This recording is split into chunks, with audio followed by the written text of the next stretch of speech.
if you're a PlayStation owner, PlayStation 4, whether it's a base, Slim, or a Pro, take a good look at it and just maybe unplug it and just hold it because it's over. All good things come to an end, guys. And Sony just made a few statements that is marking the end of a 10-year life cycle of a console. Let's check this out.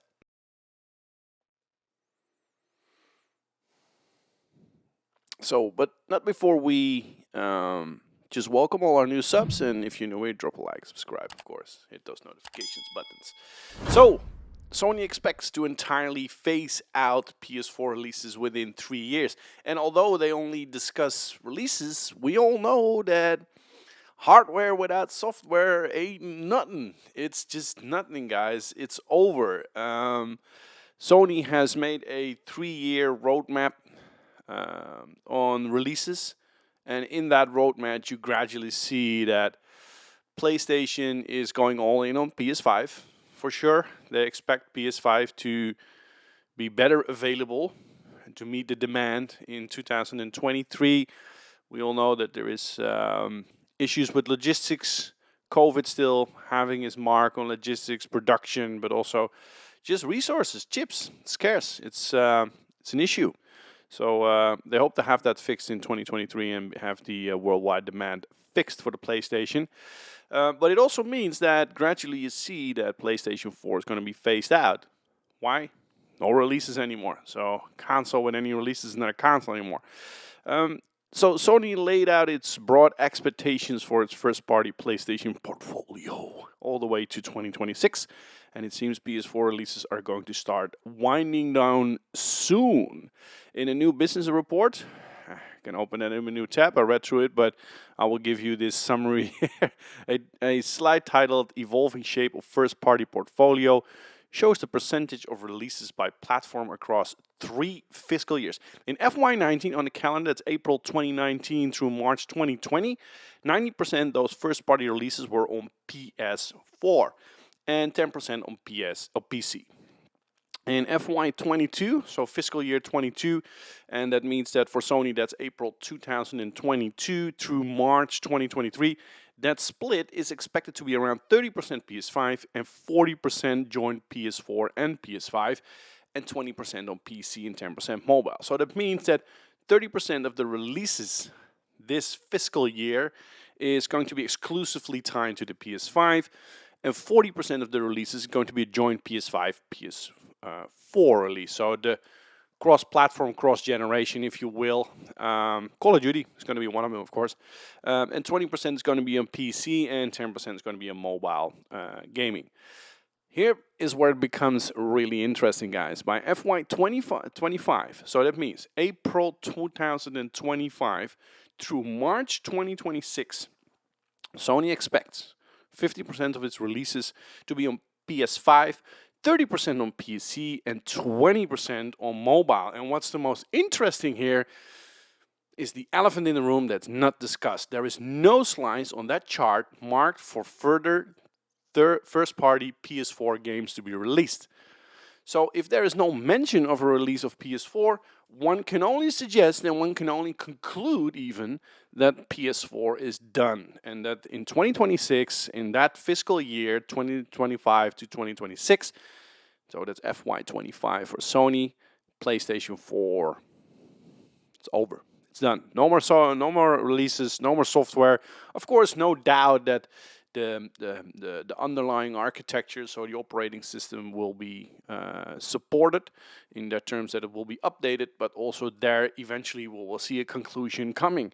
It is little surprise to see evidence of PS4 winding down by this point, since the console will be turning 10 years old as of 2023.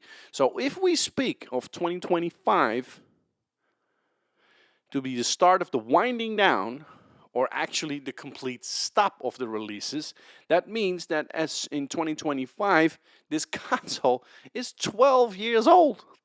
Wow, that's a lifetime from a consumer electronics perspective. Still, the previous generation of consoles has already lasted far longer than most that had come before, and ongoing supply issues have meant that adoptions of the new machine has been slow. Yes, I fully agree with that. Sony, Microsoft to an extent as well, they all had to buy into the previous generation and to stick with that and maintain that, because that platform still holds the majority of its consumers. So there is a big incentive to have production being on the rise, on the up, and making sure that this consoles is being sold quickly. As part of the same report, PlayStation boss Jim Ryan said that PS5 demand is far beyond that for PS5 at the same time period in its life. But because of those supply issues, the new console sales haven't been matching up. Sony expects to start closing the gap in 2023, and in 2024, the company projected PS5 will finally start outdoing its predecessor. So here you go, guys. Just look at it, and because the end is near, the end is in sight for the PlayStation 4.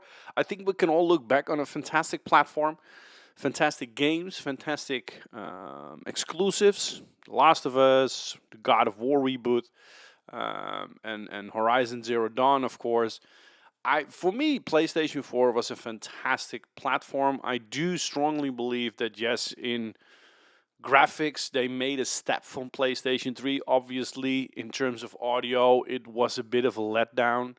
I was sad to see that Xbox One did not deliver at all this generation, although I did have some fantastic moments on there with Gears of War, of course.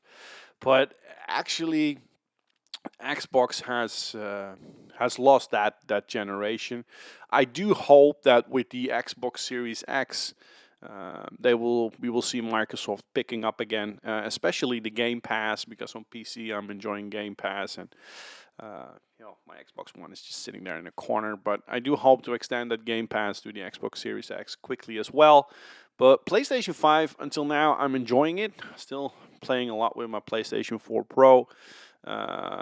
Predominantly Rainbow Six Siege with some online friends left and right.